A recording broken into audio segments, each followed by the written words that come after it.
Kalau emang konsepnya tetap harus kayak gitu ya nggak apa-apa, tapi subjek dan objeknya diganti biar lebih bermanfaat. Masukin belut dalam botol, ganti masukin koruptor dalam penjara. Dalam penjara baru kasih belut. Belut listrik ya. Sama bohlam satu. Jadi selain dapat siksaan dia dapat pencerahan. Gimana materi politik saya?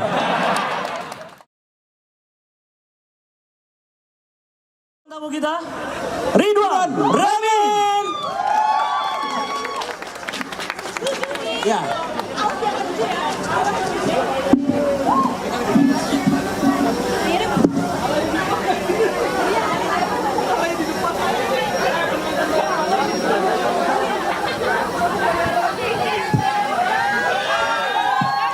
Bismillahirrahmanirrahim.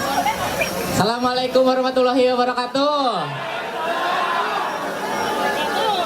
Boleh duduk dulu kalau mau duduk ya. Ya. Insya Allah lucu, insya Allah. Ya boleh duduk dulu boleh. Ya. Selamat pagi semuanya. Udah pada kenal ya sama saya? Ya udah nggak apa-apa. Kalau belum kenal, perkenalkan nama saya Ridwan Ramin. Kebetulan saya juara 1 stand up comedy Indonesia season 7 Kompas TV.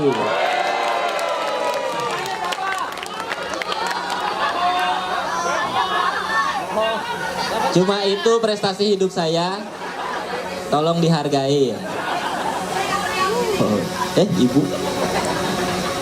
Terus terang kalau nggak diundang hari ini saya nggak akan datang. Karena saya tuh lagi agak kurang enak badan gitu. Malum lah bulan Agustus jadwal manggung lagi banyak di cancel ya Allah. Makan susah, jajan susah. Tapi sekarang saya jadi tahu ternyata untuk sehat itu, apalagi tinggal di Jakarta emang susah banget ya. Kalau buat sakit mah gampang gitu, kita tinggal keluar rumah hujan-hujanan sakit, keluar rumah panas-panasan sakit. Bahkan saya pernah waktu masih jadi pengangguran, di rumah aja nggak ngapa-ngapain. Saya sakit hati diomongin tetangga ya Allah. Tahu sendiri kan tetangga, apalagi ibu-ibu kalau udah gosip, semua dosa dibahas. Tuh lihat tuh Ridwan udah lulus bukannya kerja malah di rumah mulu. Tuh lihat tuh Ridwan udah lulus bukannya bantuin orang tua malah nyusahin mulu. Sampai akhirnya sekarang saya jadi stand up comedian masih diomongin juga. Tuh lihat tuh Ridwan sekarang jadi stand up comedian tiap manggung ngomongin kita mulu. Dan masalahnya saya nggak bisa berbuat apa-apa gitu karena gosip tuh buat ibu-ibu di kampung saya udah jadi kebutuhan primer. Iya, buat ibu-ibu di kampung saya yang penting itu di dunia cuma sandang, pangan, papan, gibah, udah gitu. Nggak ada lagi. Mereka kalau gosip nggak kenal ruang dan waktu gitu. Setiap kali ngumpul di mana aja jadi. Kayak saya pernah ketemu ibu-ibu lagi ngumpul di warung. Niatnya saya ke warung cuma pengen beli rokok, diajakin gosip. Wan sini deh. Apaan bu? Tahu nggak Pak RT kan lagi pisah ranjang sama istrinya. Kok ibu tahu? Ya tahu lah Wan, orang semalam tidur sama ibu.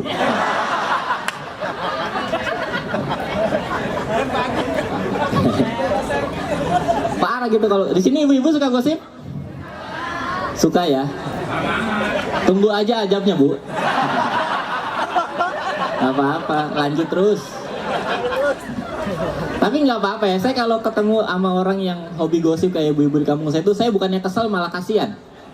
Sama orang yang terlalu hobi gosip tuh saya kasihan. Saya takut kalau hobinya tuh kebawa-bawa sampai mati. Di alam kubur kan kita hidup sendiri ya. Kalau tiba-tiba mereka pengen gosip, mau ngajak siapa? Ada malaikat lewat, bang sini bang. Tahu nggak mayat sebelah kan pisah ranjang sama istrinya.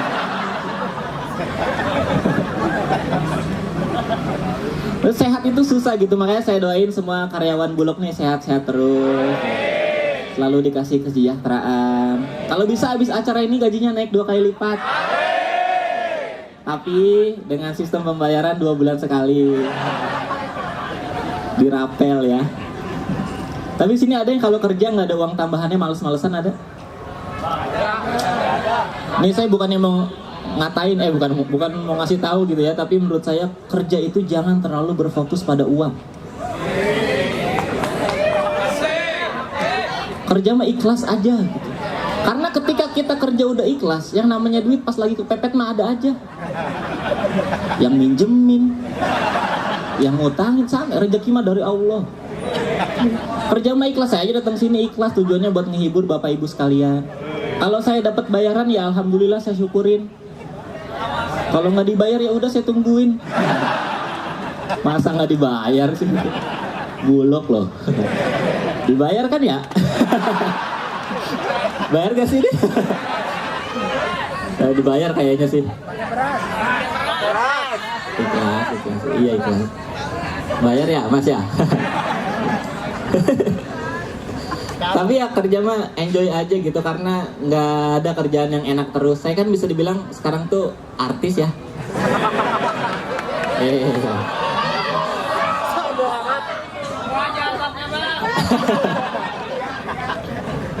Bapak lucu banget. Habis cukur rambut Pak ya?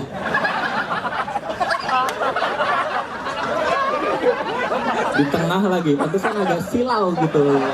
Langsung ke saya. Siang-siang kok pakai lighting, aneh banget. Apaan sih? Agak perih. Lain kali kalau cukur pakai gunting aja Pak. Jangan dijambak, hilang semua.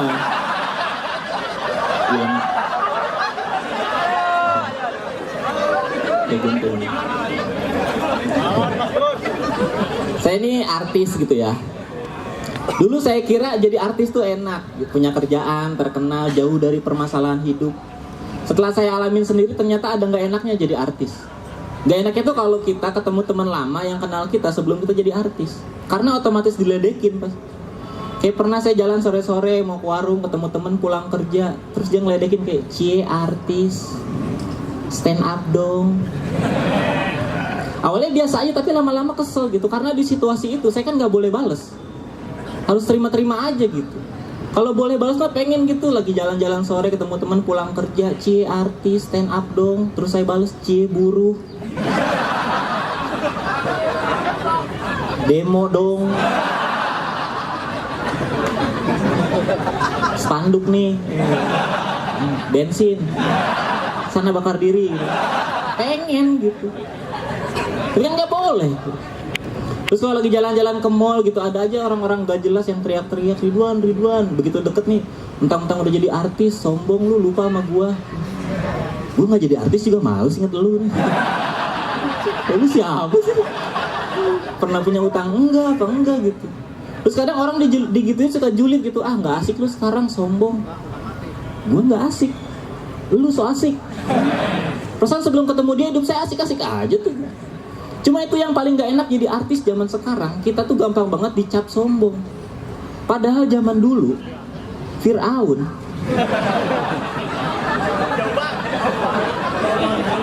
ya kan zaman dulu Fir'aun untuk dapet cap sombong tuh susah loh. Dia harus kaya raya dulu, ngehina-hina budak dulu, sampai ngaku-ngaku Tuhan dulu, baru dapet cap sombong. Saya cuman gara-gara gak fallback dikatain sombong. Cuman gara-gara gak fallback, saya setara sama Fir'aun. Gila kali ya? Ya saya bukan yang gak bisa follow-follow orang di sosmed gitu, cuman males aja karena banyak yang gak jelas juga. Pernah waktu itu ada anak SMP DM saya di Instagram, minta fallback. Pas saya lihat dia gak follow saya, ngehe.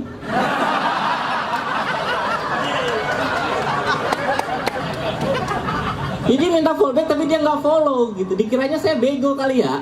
Dikiranya saya bisa ditipu gitu. Ya udah saya unfollow lagi gitu. Ya maksudnya kalau bego jangan lama-lama gitu. Tetap cepat aktif gitu. Cewek-cewek juga sering minta fallback. Pas saya lihat akunnya digembok. Aneh banget gitu, maksudnya minta fallback kan setara dengan ngajak berteman ya. Kalau akunnya digembok, pertemanan macam apa yang mau dimulai dari sebuah ketertutupan? Itu kan sama aja saya lagi nongkrong, ada cewek cantik ngajak kenalan, tapi pakai helm. Udah gitu full face gitu. Lu ngajak kenalan, ngajak touring. Dulu awal-awal saya bikin Instagram, semuanya minta fallback, saya fallback gitu. Kayak cewek cantik dikit saya fallback, seksi dikit saya fallback, Open BO saya fallback. Nggak tahu ya. Jadi open BO itu enggak, ini biar masuk aja. Ntar nggak ngerti apa gitu. Jadi kayak online shop. Ya. Cuman sistemnya bukan jual beli, lebih ke simpan pinjam, penyewaan, jasa ya. Kayak Goklin ya. Bersih pulang dia. Begitu.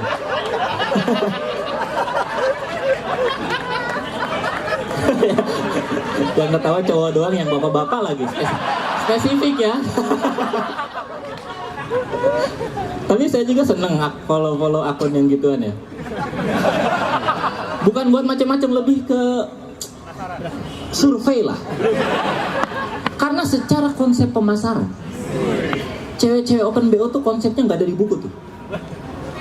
Aneh gitu, mereka tuh kalau pasang foto perhatiin ini cowok-cowok ya. Kalau ngelihat akun-akun kayak gitu di sosmed tuh perhatiin deh. Jangan di booking dulu, saya perhatiin dulu. Biar omongan saya benar gitu. Kalau cewek-cewek akun open BO tuh kalau diperhatiin, kalau pasang foto profil tuh konsepnya mirip-mirip tuh. Mukanya di blur, dadanya diumbar. Ya kan? Itu pertama kali saya lihat, saya bingung, ini yang aurat yang mana nih?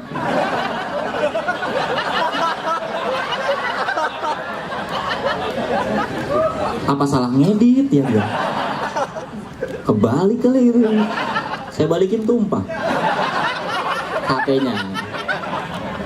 Dulu saya bikin gitu, kenapa ya? Maksudnya dadanya diumbar tapi mukanya di blur. Harusnya kan kalau jualan ya total aja gitu, biar laku ya. Tapi ternyata memang harus di blur mukanya, karena kalau dadanya diumbar, mukanya diumbar, takutnya mengundang hawa nafsu. Nafsu amarah, udah jelek bugil.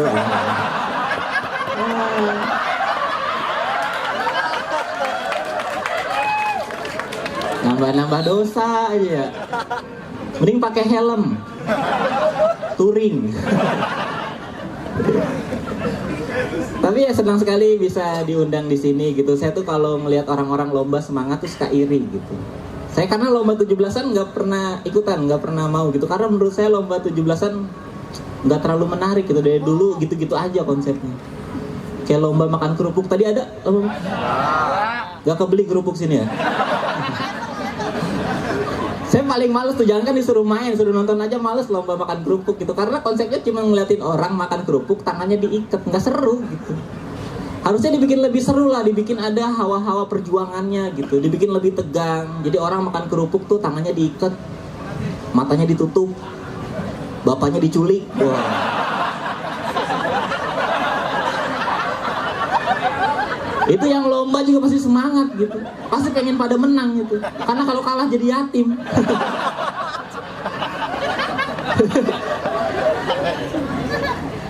Lomba panjat pinang gitu, dari dulu sampai sekarang tantangannya gitu-gitu aja gitu, nggak berkembang. Dulu mungkin susah berjam-jam baru bisa naik atas, sekarang tuh makin cepet orang-orang panjat pinang karena udah tahu triknya.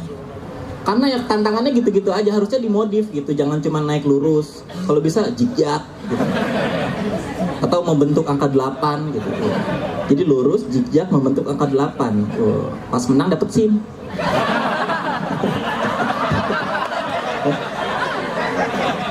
Iya.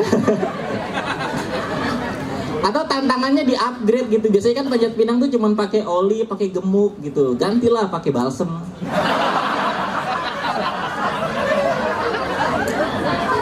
Jadi kan lebih memacu adrenalin gitu. Pakai balsem tuh udah naiknya susah, turunnya beresiko ya. Kalau pakai oli mah naiknya susah, turun enaknya tinggal serodot gitu. Selangkangan aman. Kalau pakai balsem kan udah naiknya susah, turunnya mikir gitu.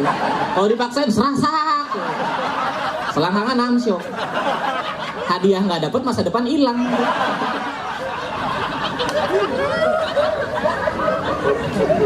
Saya waktu kecil suka main lomba-lomba 17-an gitu. Dulu ada lomba hias sepeda. Zaman dulu ada tuh.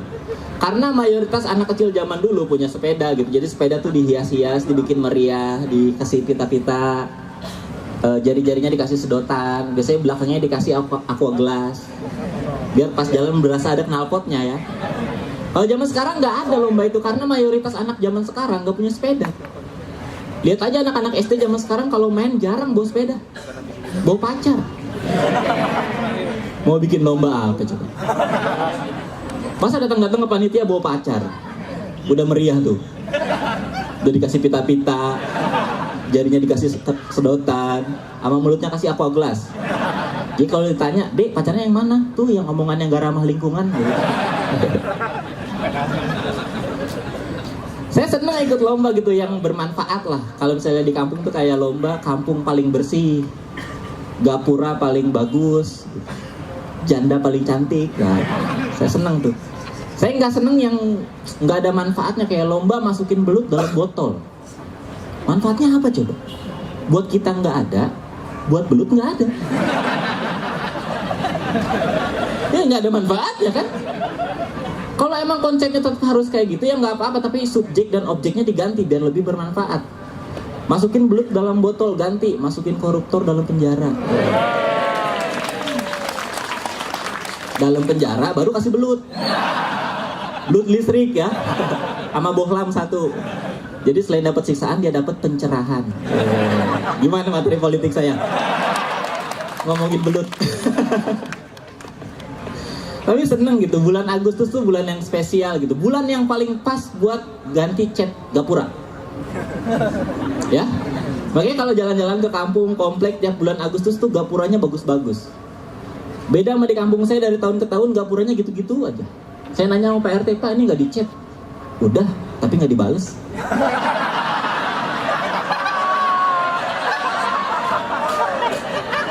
Tenang. Saya masih ada 30 jokes lagi. Yang kayak tadi. Jangan bubar dulu ya. Bulan Agustus juga banyak diskon-diskon. Saya senang sekarang Indonesia ulang tahun yang ke-74 banyak diskon-diskon tuh 74%. Saya makin gak sabar nunggu Indonesia ulang tahun ke-100. Kalau ada diskon 100% gitu, enak masuk toko, pilih-pilih baju, nyampe kasir nggak usah ngasih duit, cukup ngasih salam duluan ya gitu. Tapi itu kalau tokonya menerapkan diskon dengan jumlah usia gitu. Lebih enak lagi kalau ada toko-toko yang menerapkan diskon dengan patokannya tuh tahun kelahiran. Kita mungkin bisa dapat diskon 1945%. Belanja nyampe kasir pulang bukan cuma bawa belanjaan tapi dapat saham. Enak gitu, dan saya tuh seneng belanja gitu karena meskipun ya saya artis, tapi ekonomi harus diatur kan. Jadi kalau diskon tuh seneng. Saya kalau potongan harga seneng. Beda sama promo-promo yang kalau kita beli barang apa dapat gratisan barang apa tuh saya nggak suka. Kalau barang yang kita beli dan yang dapat hadiah tuh nyambung masih enak lah. Saya beli TV dapat gratisan remote, ya nggak apa-apa, nyambung kan.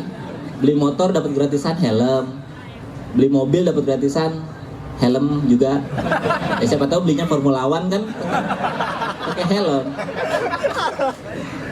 Yang nggak asik kalau misalnya apa yang kita beli dan yang dipromoin nggak nyambung. Kayak terakhir saya beli kipas angin, dapat gratisan antena TV. Kan nggak nyambung, emang ini kipas angin pakai antena.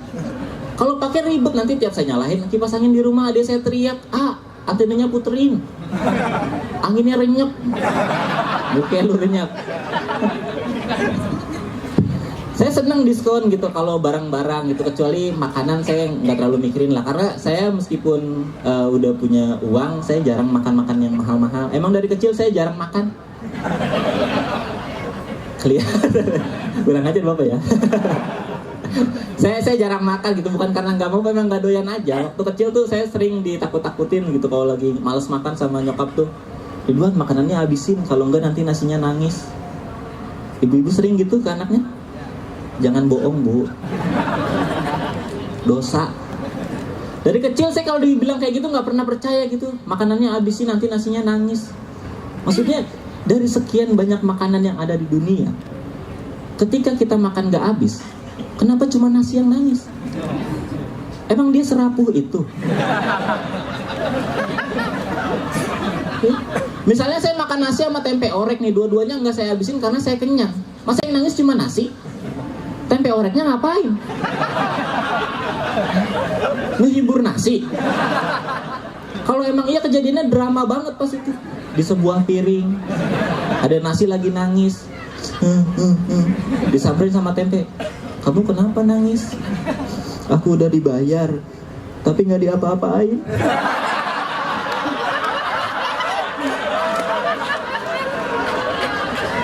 Udah nggak usah nangis. Sini bersandar di bahu aku biar tenang. Gak mau, banyak kecapnya. Drama kan?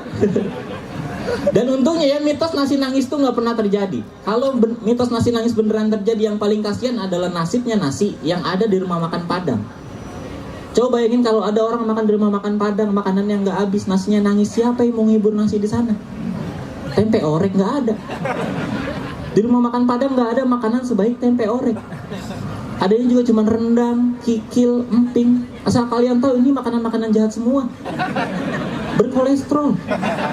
Kita nggak pernah tahu kan apa yang bakal dilakuin sama makanan-makanan jahat ini ketika mereka melihat ada nasi lagi nangis sendirian tanpa orek tempe di sampingnya. Gak pernah tahu, mungkin bisa jadi pas nasinya lagi nangis bukannya dihibur malah dibully.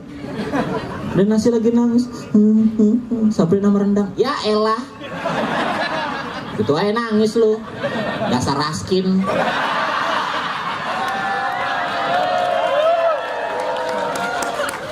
Dipanasin sama kikil. Udah bang, jemur aja, jadi nasi aking. Di belakang emping teriak-teriak, oi oi oi, kenapa lu? Bukain toplesnya, oi mau ngeledekin. Terima kasih semuanya, selamat pagi.